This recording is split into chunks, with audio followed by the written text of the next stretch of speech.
out Yo, there. no, I ain't the type to give up. If I do something, man, I do it till I get what I want. Hey guys, Coach Dan here. I'm a exercise and science degree holder. I'm a personal trainer and coach of 10 plus years, and I've been training in gym for 20 plus years. And today I'm going to go through my lower body workout. We are week 9 of a fat loss phase, the 9th and final week it's going to be as I go on a vacation next week. So yeah, you'll see how I've got a lower body day structured such that it's appropriate for a fat loss phase and what we're doing in this phase to avoid any muscle loss and retaining or any, hopefully small amounts of muscle built as much as possible. And yeah, any considerations I have made from the fat loss perspective versus when I'm in a different phase or a muscle gain perspective and that kind of thing. So a unique thing that happened somewhat recently is I had a bit of an adductor injury. So was working around that. So that, took about 2, 3, 4 weeks to kind of iron out completely. Now it's pretty much not noticeable. So training's probably what you would consider normal for me now. So let's go through the workout and then we'll give an update as far as the fat loss phase goes. So we started up last week or the week before as a practice round, heels elevated Smith machine back squat. And the reason I like elevating the heels is it avoids me shooting my hips up. So it makes it really hard on the quads, which is what the goal is. We're going to do a top set there of a 6 to 8 rep range and back it off to 8 to 12. We are going hip thrust machine. So just a nice hip thrust machine we have here. Easy to set up, easy to get weights on there. Nothing too flashy about that. Gets the glutes nice and pumped up. Seated hamstring curl. So this is one that's been quite challenging from the perspective of progress or retaining performance. So what I have done recently is again doing a top set and a back off set, or top set and back off sets, and see if that can't help keep budging me forward. Leg extension after that, leg extension with the yoga blocks, putting the seat all the way back to make it nice and rectus femoris. Then we are going machine adduction, so pulling the knees towards one another, focusing on obviously the adductors. And again, now I'm able to do heavy weights for that movement and have no dramas. And then a couple of the finishing touches. So we're going to go leg press calf raise. I'm just on a leg press machine, easy peasy. And then a GHD lying leg raise. And I'm using some ankle weights to kind of make that a little bit more difficult these days. So woke up this morning in good spirits. Progress is still being made, so that is good. It's challenging from the perspective of on a day by day or even within day period. My mood changes. I'm quite irritable at some stages. I'm pretty happy at others. So yeah, that's the challenging part. The hunger, that's kind of just always kind of hanging around, but not severe. It's not like I'm starving on an island and I have nothing. It's just that we are restricting some food, so we lose fat. So yeah, that's all I got from that perspective. Life is good otherwise. Yeah, so I got my honours results back. So I was class 1 honours last week. So that's the highest grade you can get for an honours project, which is a year-long project after your undergraduate degree, where it can kind of teach you how to do research and potentially get you into the world of academia. So we did well there, and the project was, what is the relationship between sleep and protein metabolism or changes of muscle mass. So that was a pretty cool experience. We will see what that eventuates kind of after the holidays. We'll chase up, what the next stages are for that. Anyway, you don't need to hear about that. You know what you do need to hear about though? Some Smith machine back squats. So let's head out there now. Let's see if we can't, progress. I've got a couple little things I want to work on as far as technique goes, as I haven't really done the heels elevation before. So we'll go through that when we get out there. Let's go.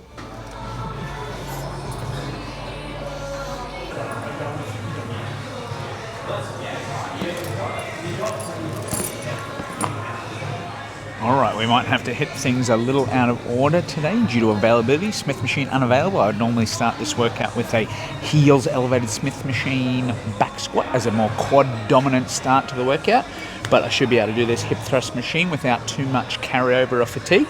So this hip thrust machine I quite like. I was doing hip thrust with the barbell and I just can't be bothered getting the bar out. There's some potential upsides to the bar, which is gravity and the weight is coming directly down, where this is on a hinge, but I'm inclined to think if I train hard at it, go close to failure, it'll get me a good outcome. I feel my ass work at the end, so we're pretty happy with that. Now, I think the things to keep in mind as far as the hip thrust goes, to kind of make sure you do notice your glutes and make sure they're the limiting factor, is feet placement. If I go too far forward with my feet, I'll feel a significant amount of hamstring tension because the hamstrings will be further stretched out. Sometimes if we go too close in, we'll feel quads. So for me, I kind of know, because there's this tape to indicate where I go. So I kind of know I'm feet on this sort of top tape. Thing comes down, hips come up to me. We come in, hips sink, and we're up. Squeeze the butt. The other thing that I do on here is I face my head directly forward just to avoid any spinal movement. So if I were to do it like this, we get our whole spine moving. I actually don't think that's the worst thing in the world, and I have heard that some people have found that if they do the version where they look directly forward, they feel their back, some discomfort in their back. So in that situation, yeah, obviously don't do that. But yeah, in the situation that you feel okay, head forward might be a good practice to kind of make sure it's all from the hips and we're not getting as much spinal movement. All right, let's build up the weight and get on.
All right, so we move on to the heels elevated Smith machine back squat.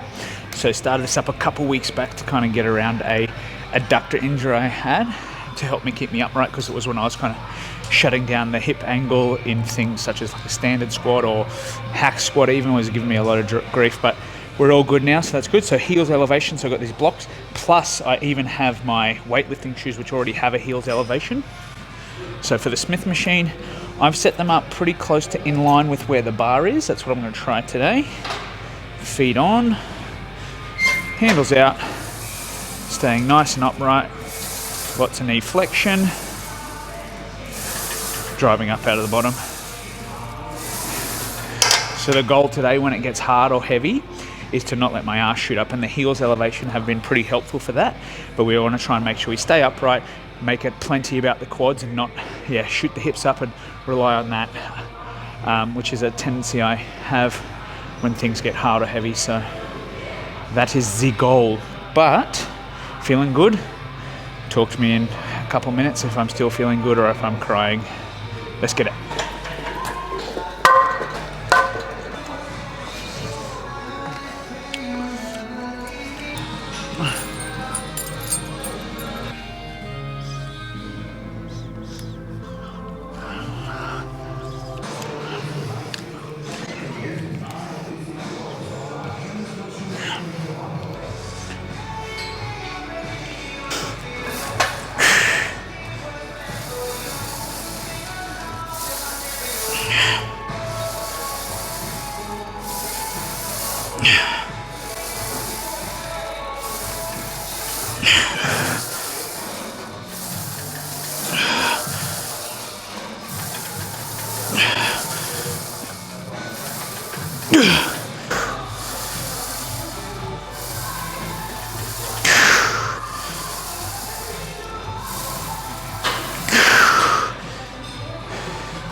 All right, we get a little bit of hamstring volume in on this day, so we're going to do the seated hamstring curl. Not too much to these machines. The benefit of the seated hamstring curl potentially is in the stretched out position. So to get to your best stretched out position, meaning this kind of position might have some merit because the hamstring's passing over two joints, both the knee and the hip. When we straighten the knee, like in a lying hamstring curl, there is a stretched out hamstring. When we also flex at the hip, we're further stretched out because it passes into the hip. So this kind of machine has one that goes on the back of the ankle, these pads, and one below and in front of the knee, whereas some of them you might see are on top like this. This is, I prefer the one with the thing on the legs, but we don't have that here. But essentially you go heel to butt, stretch out, heel to butt. Now what you'll see towards the end of this set is what I call lengthened partials. It's not what I call lengthened partials. I'll do lengthened partials because the strength that you have on movements like this is you can't get it all the way. So like you're not as strong in this position as you are in the stretch position. So we can actually potentially get closer to failure if after we finish going to the full length, we then do some half reps or quarter reps or whatever it might be, kind of set yourself a limit. So at the beginning, I'll try and get this all the way to the bottom. And then when I can no longer do that, I'll do as many to kind of a limit where my knee might go to about 45 degrees. And when I can no longer get that, then I'll actually finish the set. So full reps and then lengthen partials just to kind of get a little bit closer to failure. And yeah, something that I am doing on here is a top set and then back off sets because I have struggled to get better at this. So trying to vary things to see if I can't push it forward. All right, let's go.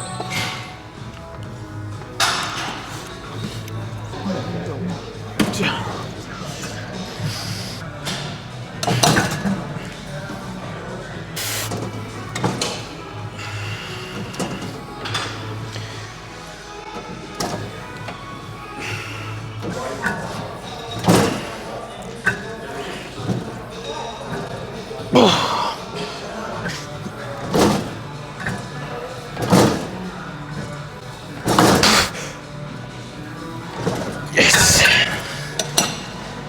Ow.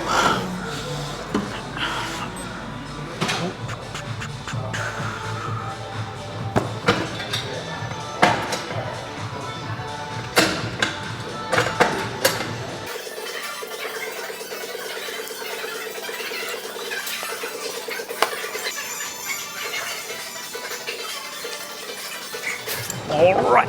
Capping off the quad work with my leg extension. So leg extension has some potential merit aside from doing other quad work like squats, leg presses, hack squats, any of these compound movements, because essentially what happens with the compound movements is that there is a muscle in the quad. There's four muscles, but there's one muscle that's called the rectus femoris that passes the knee and the hip. So when you squat and you sit down and you lengthen the quad at the knee, you're also flexing it at the hip. So we're kind of doing opposing jobs when we're doing these compound movements. So to kind of potentially train the rectus femoris more so, a leg extension where I lean back, open the hip angle, stretch that out, get this and stretch the quad out by cranking that way might be more effective for us, potentially. Well, for the rectus femoris, there is some direct research to suggest that it is trained better in this versus those. So having something like this or sissy squats to kind of cap that off might be worthwhile. Not maybe it doesn't have to be in every program, but a kind of there or thereabouts in your program. Now, a couple of things that I do that are unique, but theoretically would make this more effective and not necessarily definitely more effectively, but theoretically is, like I said, this all the way back, regardless of height. So we open up the hip, so you're lengthening the rectus femoris at this joint. And then I also use these yoga blocks. Now there's a new apparatus on the market called I think they call it a hustler block, which you put here that does this same job. But I got these before that was a thing, and I still use them, and they're fine. You just got to kind of strap yoga blocks in with one of these utility straps, crank this all the way, and we're getting as good a range of motion as we can. All leg extensions are different, but as we can. Extend the knee, control the way down, gentle tap, extend the knee. That's it. These are pretty universal pieces of equipment. You see them the world over. So we'll do it. Eventually we might switch over to do something like, sissy squats or something like that. I tried when I was injured and that would sound pretty good. So it might be a consideration going forward. All right, let's do it.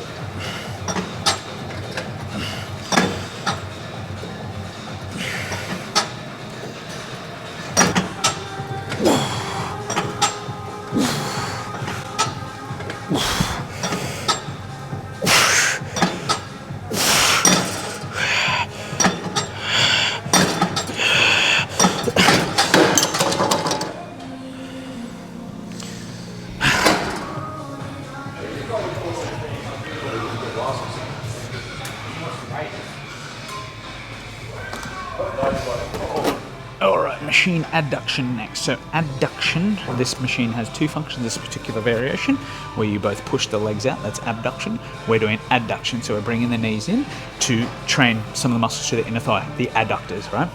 So I might consider going forward doing this in superset with the leg extension because it's about, I don't know, 10 meters that way, 8 meters that way. So if they don't affect each other too much, then that might save us a bit of time because we're doing 2 sets of both. Anyway, that's for future. So for me, the technique surrounding this, it's straightforward. The machine isn't varied too much, but you probably want to take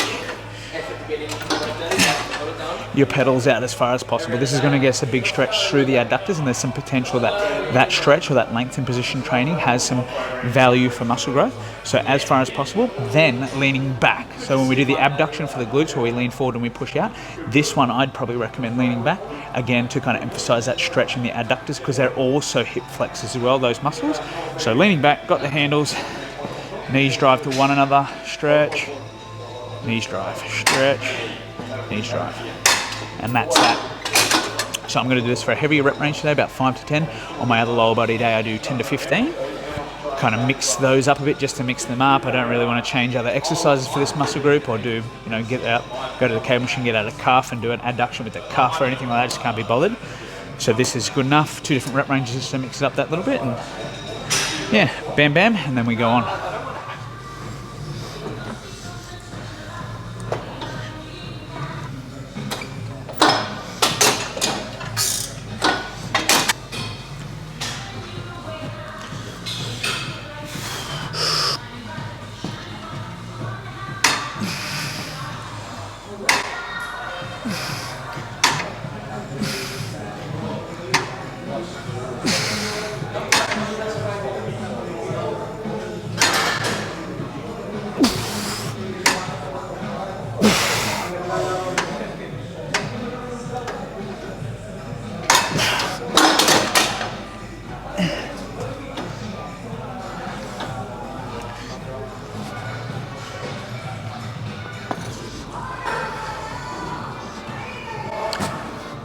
Alright, next up we have the lying leg raise on the GHD. So I use the GHD to do the lying leg raise, or I suppose it's a GHD leg raise, to utilize this big pad here. So this big pad, I'm essentially going to line it up with my lumbar curve, so the lower back curve that kind of goes in towards your belly button. And essentially the job of our abs or our rectus femoris is essentially take this point or flex that lumbar curve. Because it attaches at the bottom of your sternum into the pelvis, you're essentially bringing this to this. Now, when I put my lower back on that, what that does is that stretches that out. So it's just assisting going through that motion. Whereas if you do this on the ground, it can still be a very effective abdominal exercise. But it can be a lot of hip flexion as well, which even this is going to be a lot of hip flexion. But I want to be mostly thinking about pulling the whole pelvis up to kind of, flex the abs or flex the rectus femoris. So what I'll do is I'll kind of line up my lumbar curve here, grab the pad above here, and then raise. So as much as possible, even though it is like a hip flexion, you're thinking about the whole pelvis tilting up and then the legs just coming along almost as weights, right? Now I've got those ankle weights there because I was doing this in quite a high rep range, and I was like, if I can add weight to this, that would be cool. So I can now make it 10 to 15 hard reps, don't have to go all the way up to 30. And I prefer that. We can add resistance so we don't have to add as many reps. The question is, when I get really good at these ones, what's the next stage after that? So more ankle weights. Nah, that's probably a little while off yet. It's pretty tough with those. So, all right, let's get those weights on. Let's get into set 1.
All right, finishing up with the calves. So I'm doing leg press calf raise as my calf exercise.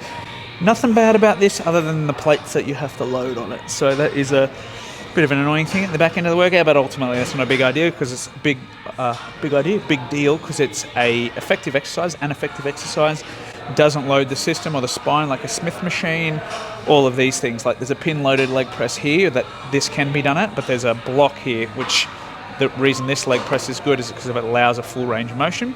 So essentially half the foot on, half the foot off, at least the ball of your big toe, which will allow enough movement but also allow you to produce enough force. Stretch heels underneath, stretch out the calf, let it stretch, or let the calf stretch with the heel coming underneath the pad, and then we raise up.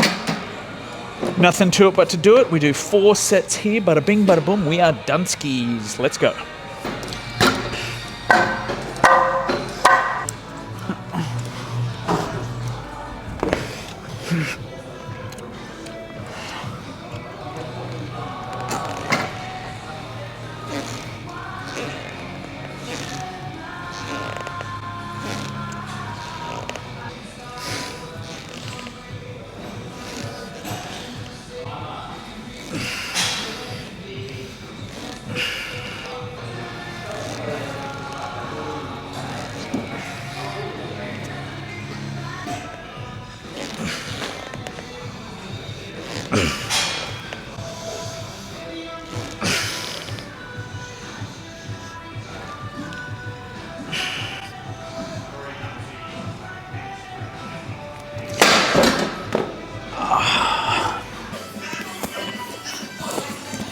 All right, that's a wrap on the workout, guys. It felt tough but good.